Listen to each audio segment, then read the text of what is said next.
Good evening, ladies and gentlemen. Today we have a special video. I'm going to be doing an analysis over an interview done by Raoul Pal interviewing the Winklevoss twins. Those of you that do not know who the Winklevoss twins are, they are the two twins that came up with the Facebook and then had their idea stolen by Mark Zuckerberg. Mark Zuckerberg ended up paying them $65 million after all said and done. They invested 11 million of those dollars into Bitcoin, and then as Bitcoin blew up, they became billionaires. So I've recently been investing into cryptocurrency. It's now something that's caught my interest, and I'm really trying to learn a whole bunch more about this subject. So I really want to just continue to just spread my awareness and knowledge in the cryptocurrency arena. So there's Tyler, no other Cameron, better great way to to get do you that guys on Real than Vision. to You've been a very analyze and listen to smart people. So these three guys right here are all very, very, very sophisticated in their field. So yeah, that's what we're going to be doing today. So let's get right into it. I'm going to pause the video every now and then so that I can, we can talk about something that they're talking about. But for the most part, sit back, relax, listen to these guys, and let's get right into it. very requested guests for us. So finally stalked you on Twitter to get you here. Thanks for having us. Thanks for having us. Yeah.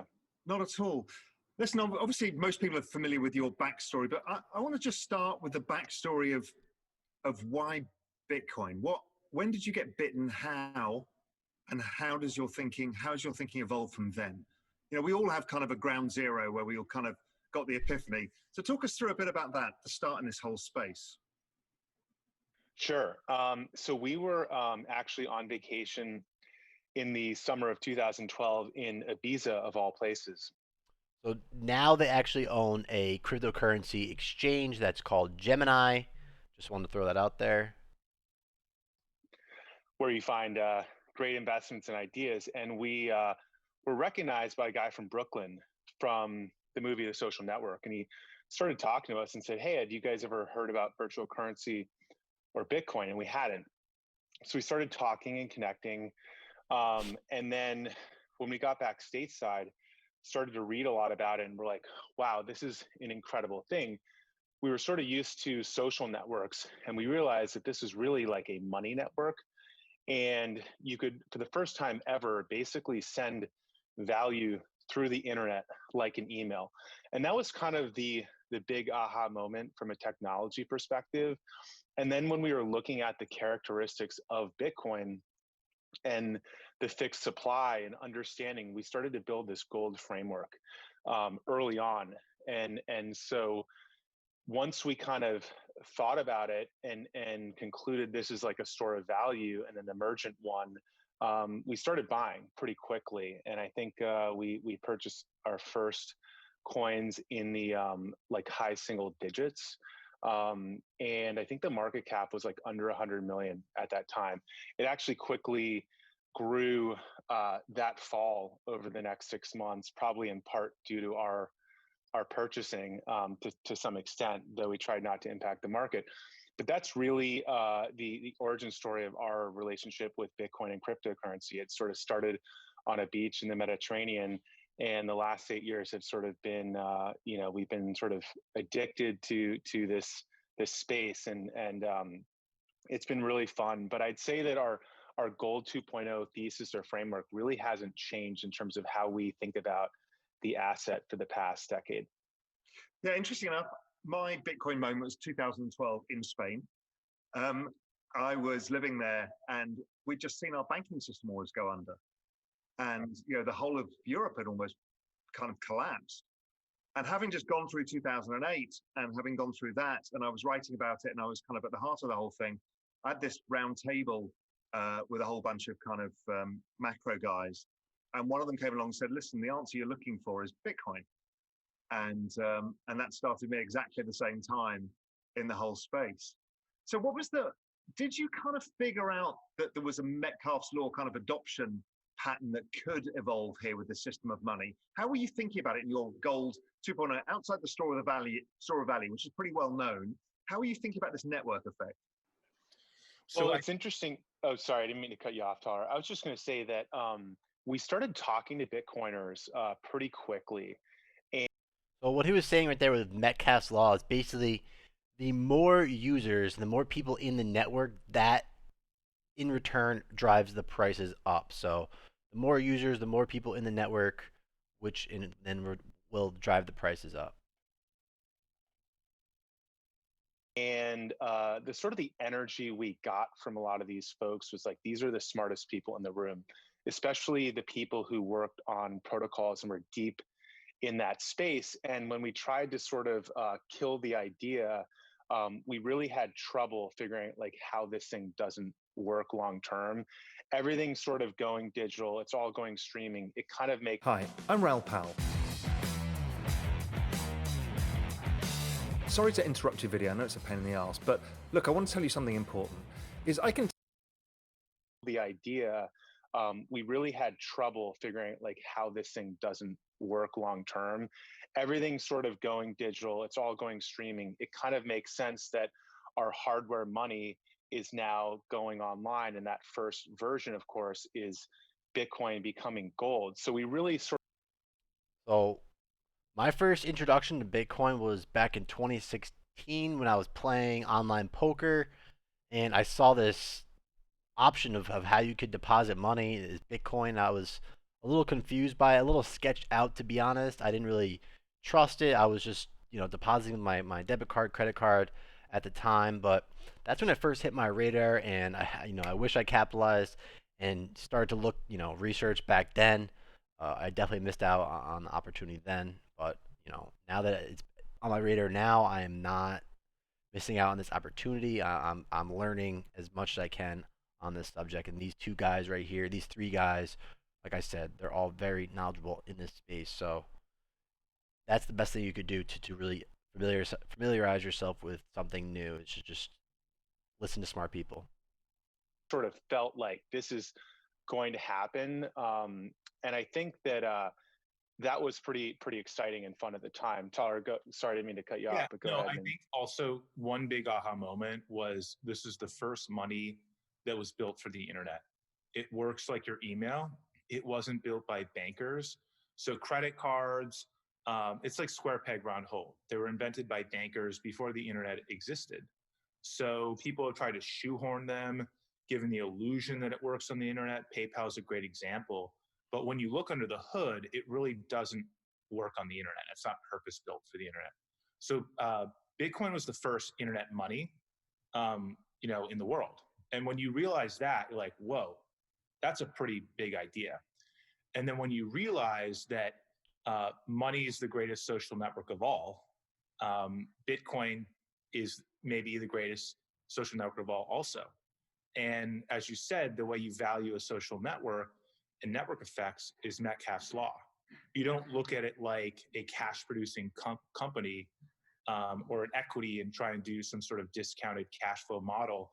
And I think that's what a lot of like Wall Street and finance people go astray, because they sort of take their frameworks. They're like, wait, it's not a company. It doesn't have cash flow. It's worthless. There's no intrinsic value. Instead of looking at it like how you'd value Facebook and how each additional user provides additional utility to the other user without even knowing it. So if I'm the only person in the world who has a phone, it's not that valuable, because who do I call? But all of a sudden, if Raoul, you buy a phone, then I can call you. And by you purchasing a phone, you've brought utility to me. And so the more people in the world that do that, the more valuable it is. And that's Metcalfe's law. And it's just N squared, N being the nodes, being the users on the social network, being the users of Bitcoin. And that's network effects. And we know how strong network effects are because we see the market cap of Google, Facebook and big Twitter, big tech, and how hard it is to unseat these companies. Google took a run at social. I think it was called Buzz, fell flat on its face. And this is what we're seeing right now with Bitcoin, guys. It's like there's been certain times in history over the past 6, 7, 8 years where Bitcoin, it gets brought back up into the media, and each and every time it does, it's becoming more mainstream. There's more people getting involved into the space. So networks, that's exactly what they're talking about. The more people, the higher the price will go. Because not only one of the things about network effects is that users become the biggest champions of the network. Nobody wants to upload their pictures 10 times to 10 different social networks. So once you pick Facebook or your social network, you try and kill consciously and subconsciously all the other ideas because you just don't want the overhead of doing all your connections again, building your social network online again. So you become the greatest ambassadors for that. And it's really hard to unseat. Even Google, almighty Google, which was much bigger at Facebook back then, couldn't do it. So, when you have the first money ever built for the internet, you have the social network effects of money itself, and you put Bitcoin next to gold and you compare the traits that make gold gold, and you realize that Bitcoin equals or surpasses, is superior than gold in all of those categories that we think make gold valuable, then you're like, this is a really big idea. And the other thing that really intrigued me about the whole thing, and it's dawning on me more and more as I see the kind of tribalism in the space, which is a bug and a feature, is the fact that it's such powerful behavioral economics. It's an incentive-based network that is incentivized by money. I mean, you couldn't build a better incentive system for a network than money itself with an intrinsic value that has a store of value. It's extraordinary. Yeah. Right. People on Twitter are working for retweets and people on Facebook are working for likes. But with Bitcoin, you're working with value. If more people buy into the system, your value does go up. So the incentives are incredibly powerful. That happens in all asset classes. Like once you become a homeowner, you look at real estate. You'll never look at real estate the same way. Once you buy your first car, you'll never look at a car the same way. It disciplines your eye, right? And that's what I tell a lot of people. Just put a little chips on the table, like get into Bitcoin, get into crypto. It'll focus you to learn, and then you'll get it. And there is a transformational shift that happens with people once they Literally, start what's feeling the happening with me pulse, right now. they get in it. It's very positive. For me, that's how I learn. I have to put something at risk, a little bit of skin in the game. I put $4,000 into Ethereum. We'll get into that. I'm sure they'll get into a little bit of Ethereum, but Ethereum is like the second highest cryptocurrency. In this case, we put our whole bodies in the game because we started a. Yeah. You and I didn't put 11 million like them. Holy crap. In another lifetime. A cryptocurrency exchange and custodian called Gemini, has 330 employees and growing. We're investors in Bitcoin, Ether, and other coins. But it all started with buying Bitcoin, but learning about Bitcoin and not writing it off, and really just asking some basic questions that most people can't seem to do. That's the thing. I just overlooked it back in 2016. I didn't ask the questions. I thought this was a scam. I thought this was a way to do illegal activity, which it isn't in some sense. But it's and they're like, oh, it's just a Ponzi scheme. Frustrates me knowing that I could have capitalized on this a long time ago. You start investing in 2012. 2013 is a bull market. It then collapses. So that's the first collapse you've had to deal with in this. And then obviously we have the second one. But where did you get to in questioning yourself and your thesis every time you see it doing this 90% down cycle? Because that's a good question. So before the 13 crash, though, there was the Cyprus bailout. The Cyprus government said, we're going to haircut every bank account over $100,000. So if you have €1 million, we're taking 900,000 of it. I believe that's what happened. Just took a cut off everyone. And that's when Bitcoin really hit the mainstream, at least of businesses like CNB Squawk Box. You really couldn't turn on like Bloomberg or some sort of business network without hearing about it, because I think people realized like this is the only asset in the world where a government couldn't do that, or it would be very difficult. So when we saw that happen, we knew there was going to be a catalyst. We had built our thesis in 2012. When we saw that happen, we're like, it's the thesis is playing out. Like this is exactly how it's supposed to work. So that was very like invigorating and encouraging because we're like, yes, the world's starting to get this. And then of course there's been downturns and crypto winners, but overall, like that was super encouraging. I remember where we were at the time. I think we were in Miami. I think it was in March of 2013, which is a scene that's captured in this book, Bitcoin Billionaires by Ben Mesrick, which we're portrayed in. But it was quite an exciting moment. Obviously, really sad for the folks of Cyprus, but hopeful because Bitcoin actually existed, and this wasn't that far off of, like you mentioned, the crisis of 2008, which we all lived through and saw how devastating that was. And so yeah, that happened. And so when you have those moments, you're like, okay, we're onto something. This is going to be big. And just like kind of the reasoning before, there was like an inevitability about it all, just like there is an inevitability about the internet. I just couldn't figure out a way how this wouldn't work. And really, to shut down Bitcoin is to shut down the internet. So you really have to snip the cables. You basically have to become North Korea. And that is such a risky gamble for a government because you cut yourself off from the internet. It's not just Bitcoin, it's social network, it's big tech, which are the greatest economic drivers of at least the US economy right now. And so our calculus was that governments are going to have to learn to work with this because they can't stop this, because stopping it is to stop the internet. So come forward to the next bull market. So we're now 2016. Suddenly there's a bunch of other cryptocurrencies that are coming into the front, and then we're seeing the forks. So I got out into that because I didn't understand the forks and how this was going to play out. How were you guys thinking about that at the time? Because that was a whole different world we all had to deal with then.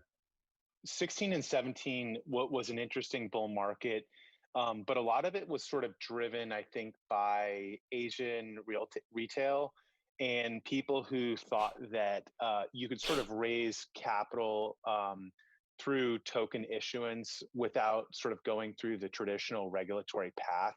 And that pretty much proved to be false. But I think it did sort of show the power of the Ethereum network and what could be done with smart contracts and that kind of ability to program decentralized apps. So it sort of showed what was possible in a first MVP. It's kind of like the pets.com of crypto.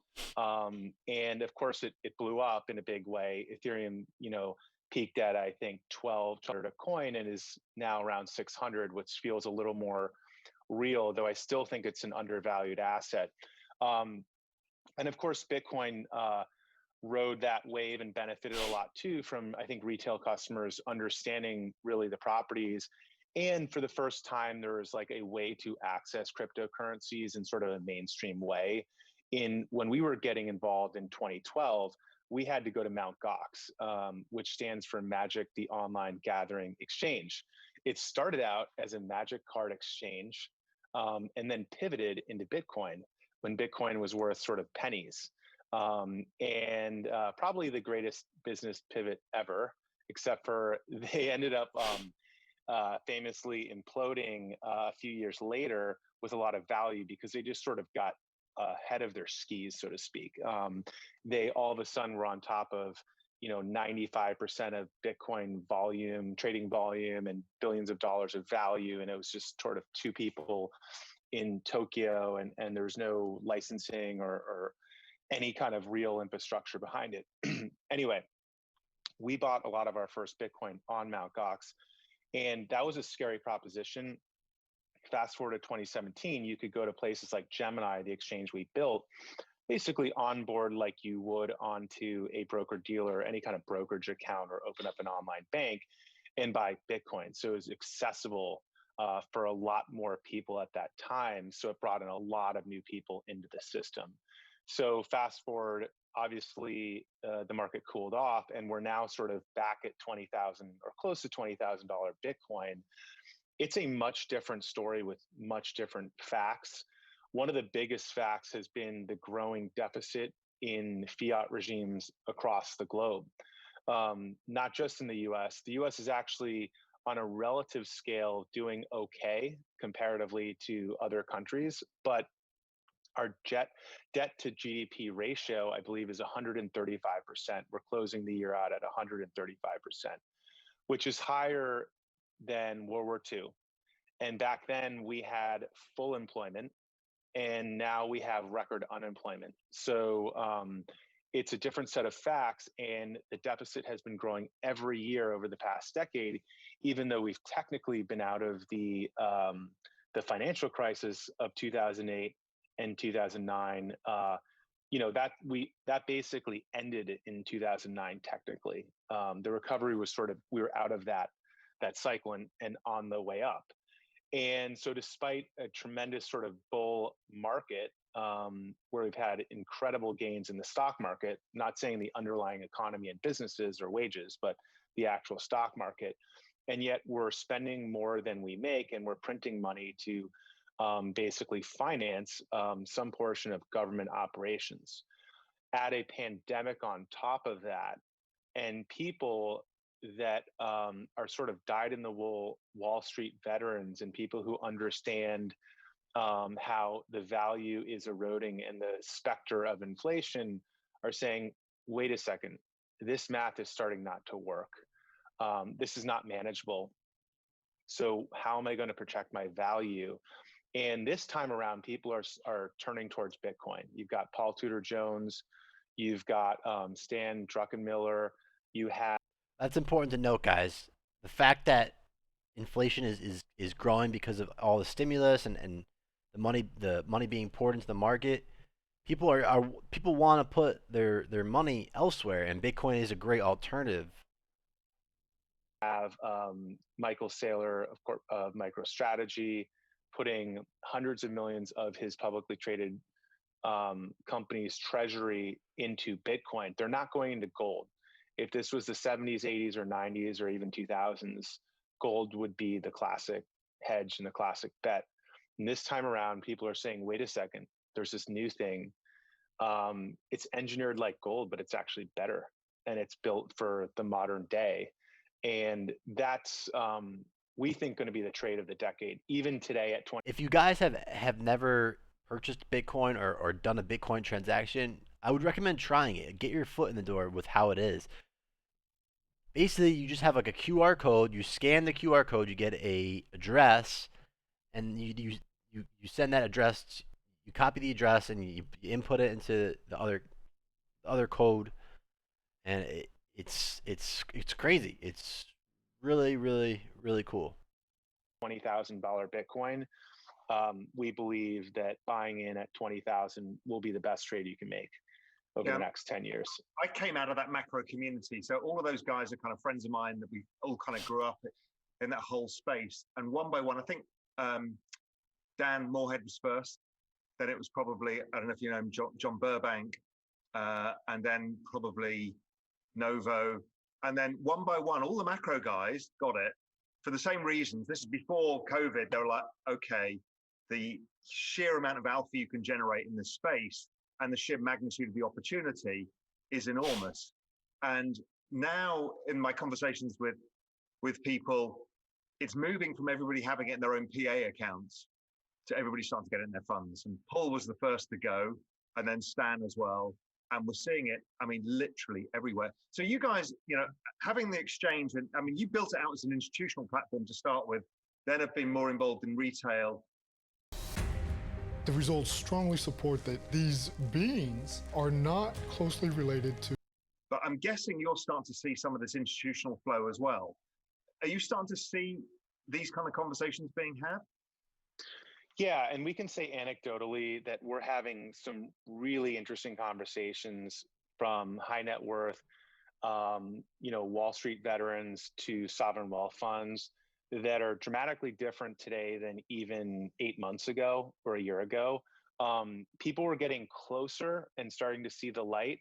And I think a lot of these sophisticated investors have been quietly buying Bitcoin. That's what we're hearing. That's what we're seeing. And then, of course, some people are being vocal about it, but it's a much different kind of crowd than last time. Gemini sort of caters to the entire spectrum, though at times we have focused on institutional type products and that kind of trust and audits and things like SOC 1, SOC 2, and all those things, because that's really important to the institutional crowd. That's what they sort of come to expect from a platform. And one of the things that was sort of damaged a lot early on in crypto was trust. You have these stories that are headline grabbing and kind of scare people away, which is really unfortunate, because I think there'd be more people in crypto if, the earlier entrepreneurs had done a better job of sort of protecting their customers. So that was a big part of our story the first couple of years, is building the most sort of safe, reliable platform out there that's compliant. So here's a question. Do you think the narrative of not your keys, not your crypto is behind the times? Do you think that's still a kind of Mount Gox and earlier day narrative? Do you think the space is now actually secure enough to hold significant balances on exchanges? I mean, not all exchanges. I mean, yeah, it's like not your safe, not your gold, not your server, not your emails. Look, Not most people want to. Not your servers, not your tweets. Twitter got hacked, right? Right. Or you could get deplatformed. So we think it's a spectrum. I think, Tyler, you wanted to say something. Go ahead, jump in. Yeah, no, I was going to say, like, look, there's going to be the tinfoil hat crowd and the gold bugs who will never be comfortable using or trusting Gemini. But the major exchanges in the space have not had any incidents for years. So ourselves, Gemini, Coinbase, Kraken, we've been incident free. I invested with Coinbase, by the way, guys. I don't know if you are invested in crypto or if you're thinking about it. Coinbase is definitely a reliable one, or Gemini. If I knew about Gemini, I probably would have went with Gemini before getting into this whole field. Right, for years. Gotta support the boys, right? All holding billions of dollars of value. So I think the space is not only ready, it's been doing it, and it will continue to do it. I think the average person is willing to trust Google with their email for the ease of use and the reliability and the simplicity of Gmail. Very few people have the energy and the brain damage and the skill set, or want to go through the brain damage to run their own email server. So I think you're going to see the same thing there. That with email and crypto, like pirate radio, there's like all these very private, secure ends of the spectrum that never get mainstream adoption. So that doesn't mean like that the other end is less secure. It's just it requires a little bit of trust in us. And nobody uses PGP, right? It's just too annoying. I mean, we use it, but obviously the average person, it just really never had like but we widespread. Also use it like depending on like how sensitive the information is, right? Exactly. It's not a one size fits all. It's sort of, what are you doing and what are you trying to, if you're trying to transport passwords or secret keys, obviously you're going to encrypt it. But the challenge has always been sort of the experience and the ease of use. And that's why we think that 95% of people or the vast majority of people are going to use, simple, easy, reliable platforms like Gemini to get into crypto. Maybe they'll get in. I mean, look, I got into AOL. I got onto the internet with the AOL CD-ROM. They onboarded millions of people around the world. I still don't have an AOL email address. Some people do. They never left the AOL garden or experience. And I think that's okay. The two issues with like trusting Gemini, right? Let's say, are we going to run away with your Bitcoin? I think that answer is pretty much, it is no, but I think, other people think it's no too, right? Like, we're regulated by the New York State Department of Financial Services. You know who we are. Like, we're just not going to run away with your Bitcoin. It just doesn't make any sense, right, for us to do that. The second question is, okay, are we securing your Bitcoin as well as you could secure it yourself? And the answers is probably yes, very much yes, for almost 99.9%. And I don't think anyone can secure your Bitcoin better than the way we do it. So you're either matching Gemini or you're below it, because we have the best security experts in the world. And our cold storage system has been engineered with hardware security modules. It's distributed, it's multi-sig, it's geographically distributed, multiple custodians. So I don't think there's any company or individual in the world who's engineered a better cold storage security system than us. So it's sort of one of those things that you want to leave that to the experts, and most people aren't experts, and they're more likely to lose their password, get it stolen by the person who's coming in to fix the sink. All those stories you hear, the person, the laptop in the garbage dump, and they're like digging it out and stuff. So it's very hard. It's a very hard problem. We've spent years and much money and many experts solving it. So the chances are that someone else is going to solve it better than us are very low. So then your only question is, can you trust us not to run away with it? And the answer is yes. So that's why I think that the Geminis, the Coinbases, I think that's why 99% of the world will rather use those than trying to do it themselves, because it's more likely that you'll screw it up. And look, these are the same people who say like, oh, not your keys, what not your Bitcoin. Like, most people get into a cab and don't even put a belt on, and it's just like, what, like physics doesn't work in a cab. And I've heard this argument like, oh, only in the front seat I wear a belt. Okay, so physics stops working in the back seat. People take, I see people. Yeah, people misprice risk all the time. Humans are classic. This is the best one, right? During COVID, you see people on city bikes with the COVID mask and no helmet. So it's like, nothing to protect in my brain up here, but I just want to protect my lungs from COVID and they're young people and they're like low risk people. So they're totally screwing it up. Right. So that's a long-winded way of saying, I think overall people will choose to use companies like Gemini to custody. And so where are you going with Gemini? What's your grand vision here? Where do you want to go with it? So we are global. We're in many, many countries. There's a list on our website, but US, Canada, UK, Europe, Singapore, Hong Kong, Australia. So most of the world, and I'm leaving out some countries, but it's there. Right now, it's buy, sell, store crypto.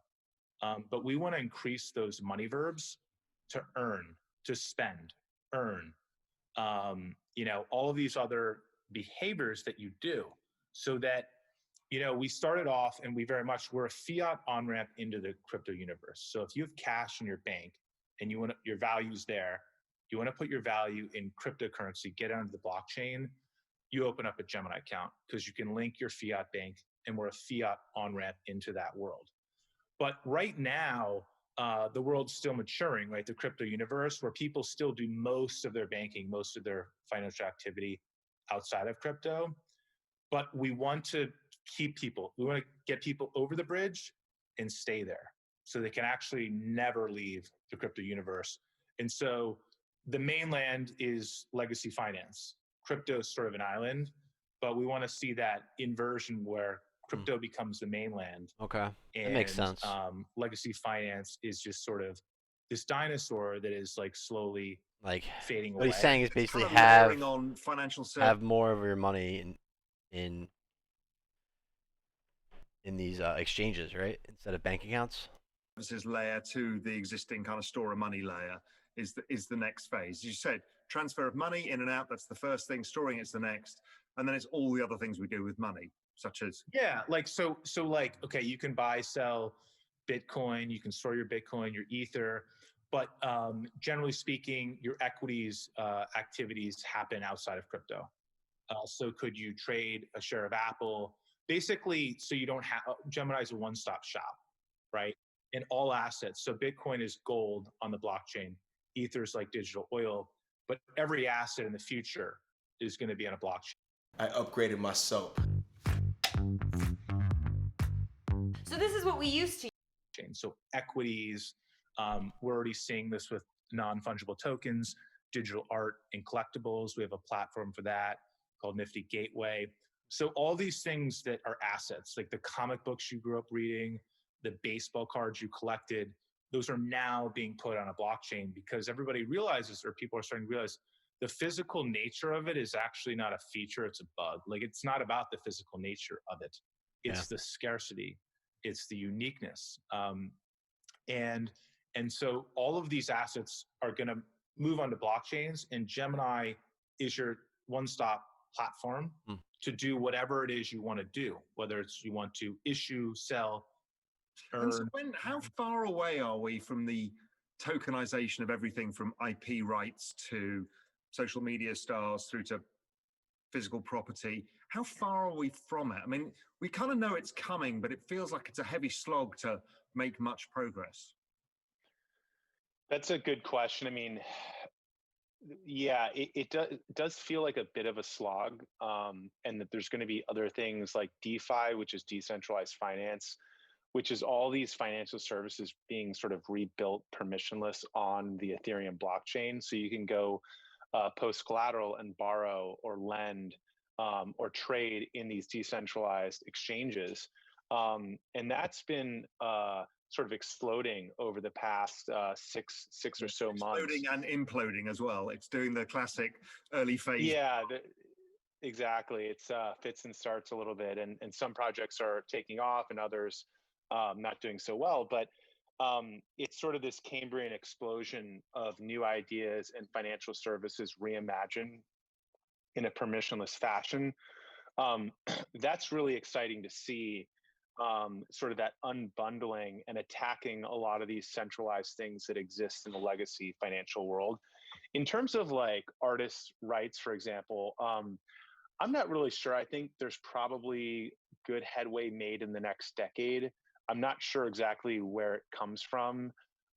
If you've seen that movie, Searching for Sugarman, the way they sort of found him is they followed the money. They're like, where are all these royalty checks going? And they tracked it to some P.O. box in Detroit somewhere, and they were able to locate him that way. But when you look at people, if you've ever done like a commercial or something and you get a royalty, and sometimes the royalty is like less than the postage of the stamp, you know, they send you and you're like, pull out a check and you're like, it's 20 cents. You know, it costs more to put this together. That's so backwards, right? A couple of those from our cameo on Silicon Valley. We get checked for like $1.23, like. And you'll find all the middlemen have taken all the middle. I mean, you could have earned $3. Right. Somebody's taken all of it. Yeah, I know. Totally. Maybe it was $1 million. I don't know. Like, yeah, exactly. Who knows? Yeah. We have no way to verify that. And that's really how money and checks and all that stuff has been working for a long, long time.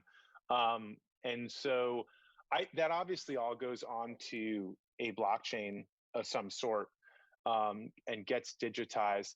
I'm not sure there's a ton of motivation from within the current system. That's kind of the irony. Who solved music was broken? Who solved it? Silicon Valley. Movies were broken. Who solved it? Silicon Valley. Netflix. It usually comes from the outside because the insiders are just not incentivized to change anything. You see this with the most recent election. People are, worried about, machines, fraud, all this stuff. Who's changing it? Nobody's actually incentivized to change it. Once you're in power, you just accept the status quo because it's generally better for you than the challenger. We could have changed our voting systems for decades. Of course, we haven't. And there probably won't be much movement on that front for a long time. Regardless of whether or not there's fraud, the system, the fact that it's a mail-in, ballot system seems a little bit broken. Mail-in 2020. Yeah, and we haven't really solved the identity problem. A mail-in ballot, you draw your signature, and so some human is looking at your signature versus what's on file. Yeah, I mean, how does that work? That's extraordinary, right? Because India solved this with this Aadhaar system, which is, fingerprint or retina scans. And look, that's not distributed, but digital kind of digital KYC and digital identities. And that has to come as well, because even in this world of social media, it's desperately needed now that people have some verifiable entity, who they are. Because trust is breaking down. We talked about trust before, but trust is breaking down all over the place because of these new systems. Yeah, and I think that there will naturally be probably some resistance in the U.S. to things like retina and all that stuff. I mean, I think India did it sort of in one fell swoop overnight, like literally. You have no choice. Yeah. Gun to your head, you better sign up, or you're not going to get paid. In the U.S., I think there's a lot of people who would be against that. I mean, looking at things with the vaccine rollout or the discussion around that, many people don't trust it and won't do it. That is one of the challenges to distribution, is actually getting people to take it. So not trying to go down into that area, but it's an example of how it's sort of one of the challenge. Yeah, we'll keep it out of there for now. But going back to the conversion conversation, we sort of deal with this in Nifty Gateway too. It's like, we're not trying to convert the boomer art collectors, like the 75-year-olds who collect paintings and who buy paintings from Chelsea galleries. Like, this is art collection for the next generation. It's almost like can you just explain what Nifty Gateway is? Oh, it's for people who don't understand. Yeah, sure. It's a platform to buy, sell, and store non-fungible tokens. The acronym is NFT, or you can say Nifties for slang. And they're one-of-a-kind assets that represent art, digital art or collectibles, like a picture. And an artist can go on Nifty Gateway and create one piece of work, maybe for 10 editions or like 2 of 2. And it's all the scarcity is enforced by the blockchain. So if you think about like Instagram, you go on Instagram, you click liking a picture, right? But what if each picture on an artist profile was an asset? And there could be 5 of them or 10 of them. And instead of clicking and liking, you could actually purchase. And it was a supply and demand market. And you owned one of 5 of these in the world there will never be more than 5. You could authenticate in the blockchain. It was created by this artist. So it's like putting money, economic, supply and demand on top of Instagram. We've seen it in the gaming world, right, with skins. Totally. I mean, digital assets have value. I didn't grow up in an era where it did. Most of us didn't, in fact. But Gen Z only know that world. We think buying a shirt from a fancy place or an expensive watch is and this is another big reason why I'm very optimistic with cryptocurrency going further into our future, guys, because our generation, if you're I'm 24 years old, I'm a Gen Z. We understand how relevant this is to our lives, and this is where the future is. Like, this is what's going to to be our future. So getting involved now and familiarizing yourself with everything that's going on in the cryptocurrency world is very important. If you guys are watching this video, I'm proud of you. Make sure to keep watching and just keep learning on this, on these subjects. I really do appreciate it. If you guys haven't already, make sure to drop a like and subscribe to the channel if you guys are new. I'm going to be continuing to post a bunch more cryptocurrency content in the future, just continuing to expand my horizon, expand my knowledge, and I want to bring my content I want to bring more content to my viewers on this topic. So keep it going. Our value statement and our status symbol, they don't mind whether it's digital or real. No, they buy a dance in Fortnite. They go to raves inside Fortnite. The only problem with buying and collecting those digital assets is you're trusting the publisher, right? So if like Epic Games goes out of business or prints more of the battle axes, and all of a sudden yours isn't that scarce. Whereas with Nifty Gateway, we've put that all under the blockchain. So the scarcity, the additions of what the artist is doing is enforced by the math, the cryptography of the blockchain. The same stuff that enforces that there's only going to be 21 million Bitcoin. So you could actually buy a Nifty, and people have bought NFTs that are worth $65,000 or even more, because the scarcity being enforced, the authenticity, all the forgery problems of the traditional art world are gone. But like our audience, it's a range, but it's like a different type of art medium. It's a different type of collector, and we're not relying on converting, the existing art world. We're building a new one. And do you think that's going to just remain as art, or do you think you're going to end up with all sorts of NFTs on this? Well, you can do amazing things. So like we have DJs creating art that's 3D, like moving picture, right? With a soundtrack. So the new album cover, right? Instead of like what video, right? It's all right. NFT. And you are only one of the few people in the world that own this music video. So you can sort of box digital assets. So digital art's been around forever, but how do you package it? How do you buy it? How does an artist create like digital art and sell it or make? When I was born in the colony of, it's scarce. And why does somebody like Getty not put all the Getty images on a blockchain? Because they have a problem with IP rights. And this solves huge amounts of their problems. They bought all of the digital rights to everything and then distribute it. I mean, I can see it beyond just an artist, but just anything with digital rights is a huge problem in the current internet world. And blockchain solves a lot of that. I mean, they totally should. So what I found is that it's very much like a generational thing. I never meet someone who's like under 25 who is a skeptic of Bitcoin or cryptocurrencies. No, like they grew up digitally native. They grew up more online than they did offline, right? Yeah. More of their life, the things that are important to them, their social, tribe, is on social media. It's about getting likes. It's online. They rarely go offline. You meet someone over like 55, and chances are they're a skeptic of Bitcoin, because I think the mind loses some plasticity.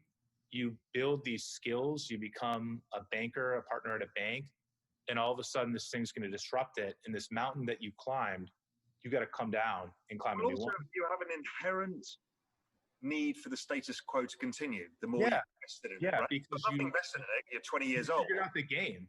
You figure out how to make money. You're on top of the hill. Like, this is a great game. Let's keep it going. You're Gen Zer. You have nothing to lose. You didn't spend 25 years building an asset, building a skill set, building a core competency that now you have to disrupt to stay relevant. So it's a blank slate. So when someone says Bitcoin, you say, cool, what's that? Like, that's new. But if you're entrenched, it's innovator's dilemma. It's why these companies end up stop innovating. They just protect the franchise and they die, a slow or very fast death. And it's the same thing with cryptocurrencies. So we don't have to convert, the boomers, although I'll say a lot of the boomers get it, especially the really sophisticated ones who understand what's happening at the Fed, who pay attention to the money printing, to the deficit spending. I mean, the U.S. has only run a budget surplus 4 times in the last 50 years. Ross Perot is an independent candidate in 92. He ran on balancing the budget. He was slamming the panic button and be like, this is crazy. It was in 92. It's before all the printing that happened after. It was before the printing in the crisis, the TARP, and it was before the printing in the last decade, and it was before this. So that was like 30 years ago. He was getting traction because he was worried about what was happening to the US dollar. And it's getting to a point now where, like, how do you get off this track? Both parties, there's no hard money party anymore. It's not like the Republicans, the Democrats aren't the same thing when it comes to printing, running debts, and financing government operations. So the question is, like, how does this end? And at some point, the math becomes so impossible, right? I don't know who said compound interest is, is the eighth wonder of the I world. think it was Albert Einstein. Albert Einstein or Warren Buffett. Maybe it was Gandhi. I don't know. But basically, you want things compounding It was for Einstein. your wealth growing overnight and compounding, but you don't want your debt obligations compounding against you, and that's obviously what's happening. And the math, the ability for us to actually service our debt is just going to be implausible, not believable, and the math just won't work out. And I think that these fiat currency regimes will collapse. I hope they don't. But who's gonna get us off this path that we've been on? So it leads me to the next bit: central bank digital currencies. I mean, they're clearly coming, right? They're all the ECB, the BOJ, the IMF, the BIS. I mean, the Bank of England. I mean, everybody is saying it's coming. What is it? That's going to be another game changer. It's also a game changer because even today you just saw that G7 are like, well, you can kind of tell they don't really like stable coins. What's your whole thing about how this is going to emerge, right? Because there's stable coins, cryptocurrencies, and central banks all in the same space. Can they all coexist? Let's hear your thoughts. I mean, well, a central bank issuing a stable, their own currency digitally, that's just like a different factor of fiat. It is. So I don't think that solves the underlying whole fiat's problem. Yeah, but it's a whole change, right? It's a if we talk about the actual change, here's another thing that can change the system for a while longer. It's still fiat. Doesn't get rid of that. Yeah, it is interesting that we would be moving off like physical printing presses to sort of a blockchain or node-like system. And I think that does sort of benefit the entire space. But it still sort of takes me back to the fiat problem. I think the reason why central banks don't like stable coins in the current iteration is because they are issued by private companies. And one of the companies that wants to issue one is one of the largest companies in the world, Facebook.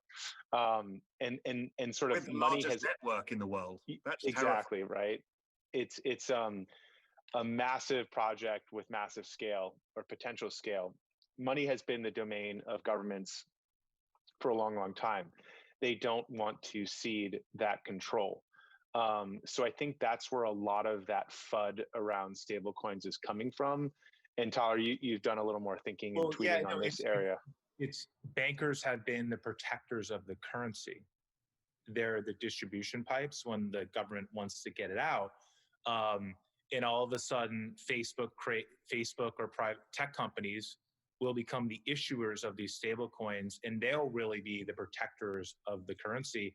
And so I think it's more coming from like bankers who don't want to lose their post position on when the Fed prints money or whatever, it comes to us and you got to come to us, right? So like bankers are kind of like the miners of fiat currency.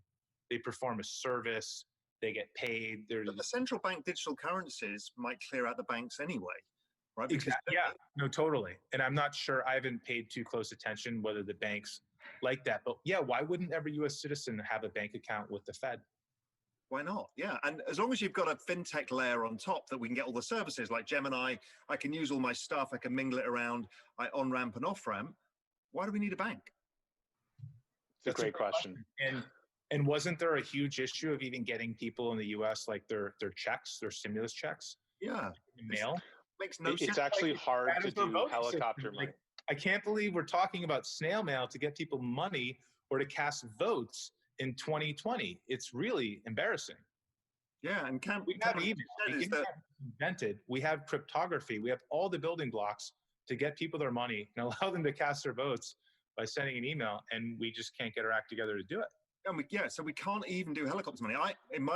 My thought process is this entire thing is going to change and integrate fiscal and monetary policy together. Now, that still accelerates the end game, which is, you're giving an unlimited check. But what you've got is actually pretty powerful because you can create stimulus. You can create behavioral incentives with central bank money now, because I can give you a negative interest rate because you're a saver, and I can give somebody else a positive interest rate because they're a student. I can also give you a stimulus because you own a restaurant, but you have to spend it in these places, it can all be programmed now. So I was listening to Benoit Cœuré from the ECB and now the BIS. I mean, they're clearly going to go down this path where you've got programmable money. It's fascinating because macro policy changes forever. Fiscal and monetary all kind of merges. Yeah, that sounds great. And I read this article a long time ago, like self-driving money, you know, and it said a lot of the stuff, like we could actually know the supply of like M1, M2, like down to a penny. We know everything. We can pull, the Fed can pull the levers, like you say, dual interest rates, you know, help certain sectors, certain people. I mean, it would be just so much more scientific, it advanced and like data driven, like data. Yeah, so you could use big data, you can use behavioral sciences, and you can create all sorts of incentive-based systems because then you've got a purely incentive-based system where you can distribute. Right. The problem is this is governments we're talking about, and they're going to fuck it up for everybody by becoming China because they can't help it because they want power. Yeah, yeah. And it probably would bring some transparency to the citizen. You couldn't have TARP. What's that? Like TARP, where this wall of money just goes to all of these people. You can't do that with a central bank digital currency because it's all tradable. This is the power of watch trading, you see? Every time you trade a watch, this is what I want you to understand. Every time you trade... Trackable. So, right. But like, how do these conversations go behind like, the curtain? It's like the Wizard of Oz, like, the Fed, like it's a mystery, right? And there's no clarity on how the decision's made. It's just like wave the magic wand. Powell says this or that. I mean, it's insanity. You would never invent money and have it look the way it works in the U.S. Let's put 12 people behind a curtain and have them control everything. And I got it. We'll distribute it to this elite class of bankers, and that'll go well. No wonder the bankers always end up on their feet when there's an issue or whatever. So yeah, like more transparency, more scientific data analysis behind this. I think that's all great, but I love the fact that Bitcoin is, not coming from a government. I love the competition aspect of it. And then people can just get a Chinese menu of choices and be like, you know what, like I trust Gemini stablecoin because I know the twins, or I saw them on this podcast, or I'm going to go buy DAI or use DAI because it's algorithmic.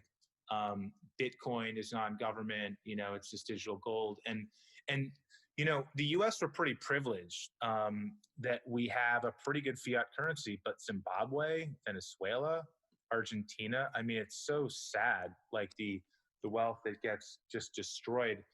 And this is why Bitcoin and cryptocurrency can be really good for just the global world as a whole, because there are so many countries that do not have a good fiat currency system like we do here in America with cash. So that's definitely something to keep in mind, looking forward into the future of what this can do for the world. With inflation and defaulted currencies, like, they take ferries over to Uruguay to get dollars, you buy motorbikes, you buy bricks, you do all these crazy things because you can't trust the currency. So these capital controls, these people need options, right? And the governments need to stop having monopolies because, as the famous quote goes, right, power corrupts absolute, power corrupts absolutely. So you've got that's a good just sort of reminds me on the point you were asking about sort of what's next for Gemini. And one of the things is we are in sort of most of the developed world, but at some point I'd really love to get down into the developing world where crypto is really needed in a big way, whether it's hyperinflation or there's just sort of not a infrastructure or a system there. There's a billion plus people unbanked in the world and many underbanked people. And that this technology can solve for that problem better than any that we've seen to date. So, that's sort of the longer game is trying to get into those areas that really need it. Because I don't think, Bitcoin, people aren't clamoring, now I think people sort of see the light in the US, but, it's not the necessarily the most pressing priority for some individuals as it is in, say, Venezuela or other hyperinflation environments. Yeah, I mean, I was introduced to a family office in, where are they now? They're probably in Mexico City, but they're Latin American family. These guys were mining Bitcoin in Venezuela for zero cost up until the government shut them down. So these guys were very involved in the space and basically are setting up a multifamily office for these big Latin American families, of which there's about 10 trillion of wealth down there. All of these guys have to have dollars, and they can't get them half the time because they keep getting cut off, or you've either got currency restrictions or you've got an imploding currency. It's very hard to get your money out. So these guys are building out multifamily office because everybody's understanding Bitcoin very quickly and how useful it is. These guys used to be dollars and gold, and they're thinking, wow, okay, Bitcoin really solves a lot of problems because they don't have this dollar shortage issue of trying to buy dollars. You just buy Bitcoin and you don't have the same issue. So, I think all of these guys, whether it's if you look at the exchange volumes and stuff, it's Venezuela, it's Colombia, even South Africans are huge users of this because they've got the inherent problems of currency controls and weakening currencies. Mm-hmm, mm-hmm. Yeah, I mean, even look at the central banks are stocking up on gold. They say everything's fine, QE infinity, no big deal, like this is normal.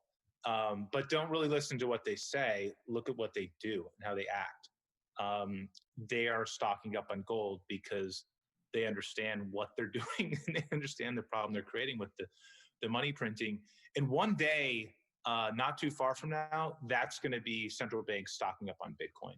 Just like Michael Saylor and MicroStrategy, just like Jack Dorsey and Square, every company, multinational or whatever, public traded, every large company is going to need their treasury invested in Bitcoin. It will be irresponsible not to. I think central banks are going to do the same thing, sovereign wealth funds. So when you look at the fact that only 2 companies that we know are publicly traded, and we would know because they have to disclose this if there was more, out of all the companies out there, it's so early, right? If every Fortune 500 or 1,000 company does what these 2 just did, a tremendous amount of wealth comes into this space because Bitcoin and cryptos primarily been a retail phenomenon thus far. It's really been driven by people's personal accounts, not really their hedge fund money, their LP money, but really their personal money. But that's started to change, right? As we mentioned before, with legendary investors like Paul Tudor Jones, Stan Druckenmiller, and now we have companies that are doing this. So the dominoes are like starting to fall, and eventually it's going to be a central bank. And some very smart company is going to take a country is going to take a huge position in Bitcoin and talk about it. Game theory suggests that if it's the hardest form of money, one of these countries is going to have a change of government, is going to say we're going to solve the problems and we're going to buy Bitcoin as part of our reserves. Yeah, I mean, I tweeted about this. I said the trade of the century is still out there for a couple of people, a couple of hedge fund managers. It'll be as great as the Soros breaking the pound trade. A couple of people take $100 million position in Bitcoin, hedge fund managers, and go talk about it, whether it's a Bill Ackman, Ray Dalio, or anyone who's got a fund. And that, look, our thesis is that Bitcoin 30X is from here because if it's digital gold, it disrupts gold. Bitcoin's market cap is 300 billions, right? In the 300 billion. Gold is 9 trillion. The above ground gold is 9 trillion. So if Bitcoin's market cap is 9 trillion, then each Bitcoin will be worth $500,000. And so $100 million trade in Bitcoin right now for a hedge fund will turn into $3 billion. Yeah. I've never seen a risk reward like it in my entire career, and I've been doing this 30 years. And that's why it's so crazy that it hasn't happened yet. Maybe it's Aren't you guys glad you're watching this right now? Come on now. It's happening. We just haven't heard of it. And that's why Michael Saylor just bought 50 more million Bitcoin. People say, "Oh, is the institutions are getting involved?" It's not too late. Look at what Michael Saylor just did. He took 50 million in Bitcoin position because he obviously thinks that's going up. There's a psychological barrier around 20,000, and people I think are a little scared of it for some reason. They think it looks Too big. expensive. Yeah. Our viewpoint, of course, is that look, I do if too. It's you just got into but you know what I mean? Amazon Like in 2014, it might look expensive compared to it, where it it looked was in expensive when it was in 2016 when it was, you know what I mean? Like it's always going to look expensive. 2000. Still an amazing trade. It's probably at what, 5-6 times from there. I mean, that's a tremendous trade. It's probably doubling every year. And we think there's a 25-30x from here on sort of the conservative bull case if Bitcoin were to dethrone gold. But we think it actually has greater promise than that, because a lot of people can't really get access to gold, if you think about it. Whereas really anybody with an True. internet connection gets access to Bitcoin, and there's more smart devices on the planet than people. So yeah, the access will be there for digital gold. So super exciting, but interesting to see the kind of the emotions and the irrational aspects of the market sometimes. My feeling is if we breach the 20,000, when we breach the $20,000 barrier, it's sort of all bets are off and things start running in a pretty exciting way. Kind of like the 4-minute mile. You know, as soon as Roger Bannister broke it, someone did it the next week, and then kept like it became, oh yeah, 4 minutes is not that big of a deal. But look, the game theory is that you don't want to be the last one into Bitcoin. No. And so 2 publicly traded companies have done it. A couple of hedge fund managers have talked about it. So it's really early, but you don't want to be the last manager in. Somebody gave me a great tip. Now, we're humans, right? Humans are pretty stupid. We anchor ourselves on certain things. So you've got a chart on the screen of which we all look at is our Bitcoin chart, right? So the all-time high is 20,000. So we look at that and there's no outrunning 5G, and it's rolling out as we speak. Instead of trying to... That's what we anchor ourselves on. So the little trick is change the scale on your chart and squidge it down to the bottom. And what happens is you immediately think, oh, it's only just started its move. It's the same chart. It's behavioral anchoring. So that's what I urge everybody to do who's like thinking, oh, it's expensive. Behaviorally anchor the chart. The other thing I do is use regression lines, and you can use it on a log chart, and suddenly it gives you just a pretty simple understanding of where price moves and how it moves, and it just moves according to Metcalfe's law most of the time. Yeah, it's so thematically, if you just do something simple like regression analysis and plot that line, you're like, oh, okay, I see where it's going. Yes, there's peaks and valleys, but like, you know, we always say, like, if you're taking a Bitcoin position, prepare to hold it for 5 or 10 years. Don't get in if that's not your time horizon. Just That's what I'm doing, guys. And the same is Yeah. sort of true with gold. Very right? volatile in the short Who wants term. to trade around gold? That's not the trade here. But if you Buy and can hold. hold this thing, and I think the same is true for Ether for 5 to 10 years, then $19,000, $20,000 entry point is going to be a very fine entry point. But it is so interesting how, as humans, we have these anchoring and biases and things like that. The other big one is a lot of people are like, wait, I want to own one whole Bitcoin. And they don't realize, A, that they can own portions. a fraction of a Bitcoin. But there's like a mental block or a psychological because again, the anchoring bias is gold coin, banknote, right? Physical things. So the anchoring bias we have is that's all you can own. Right, that's all you can own, or my ego says I need to own a whole one. I've heard that from like young people as well. And there was a movement early on in Bitcoin to move at a decimal point, you know, the micro Bitcoin.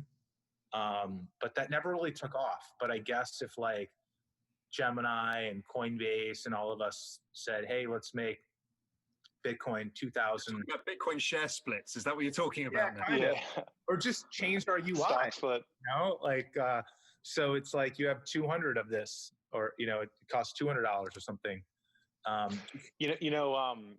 Yeah, it is. I mean, people they split companies for that purpose. So here's an interesting fact. There's something like 40 million plus millionaires on the planet. there's of course only 21 million Bitcoin. There's not enough whole Bitcoin, not that you have to buy a whole, for millionaires on the planet. So to Tyler's earlier point, like you don't want to be the last one in. And there's going to be millions of millionaires that will never own a full Bitcoin.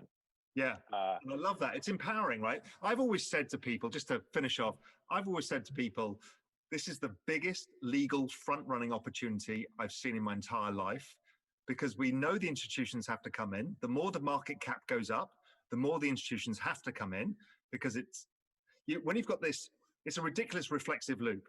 When you've got the best performing asset class on earth, that market cap is now becoming investable by institutions, it drags in institutions, which brings the market cap up, which drags in institutions. That cycle is to play out. It hasn't even started. And a lot of people don't understand that aspect, that for some institutions to invest in an asset class like Bitcoin, it has to have a certain size, right? Because they're only writing a check of $50, $100 million per investment. Like if Bridgewater, I think one of the largest macro hedge funds in the world, says, hey, we want to put a Bitcoin trade on, they're not going to be buying millions of dollars. They're going to be buying $1 billion plus. But if they look at the market and the economic sort of bandwidth or liquidity is only $100 million, they might, say, well, if we buy 1%, we're just going to own too much of this thing. Let's just wait for it to get more expensive counterintuitively, and then we can go in. So we're getting to that threshold where institutions can actually sort of get in based on their rule set or bylaws or whatever it is. And there's those institutions who really want to get in and wanted to get in at 100 billion, and they can't convince their the whole space management. The whole space is short upside call options.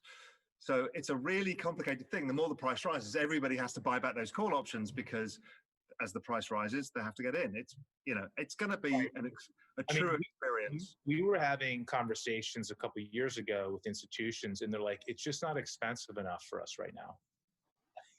As your point. And at some point they'll see like 100,000 Bitcoin, be like, okay, we're going to plow our endowment into that. And it goes even higher. So it hasn't even started. We're just seeing institutional, sophisticated people start to trickle in, but the biggest money is still on the sidelines, but it's coming. I mean, it's so inevitable. This is exciting, guys. This is exciting. Since I started looking at this 8 years ago, like Bitcoin was always going to happen. It's just, we didn't have the computer science breakthroughs to make it possible, but it was always going to happen, and it is going to happen. It's happening. So happening. Thank you ever so much for your time. Really enjoyable conversation, and hopefully we've given people something to think about as well. All right, guys, that's going to do it. I hope you guys enjoyed this little analysis video. I know I didn't talk as much as, as I wanted, but sometimes when smart people are talking, you just got to shut up and listen. So I'm really excited for the future of cryptocurrency. I'm going to be continuing to pour money into it and investing and put my money where my mouth is. So yeah, that's going to do it for the video. If you guys enjoyed and got some value out of it, make sure to drop a like, subscribe to the channel if you guys are new. And this has been your boy, Coach Dusty. I'm out. Peace.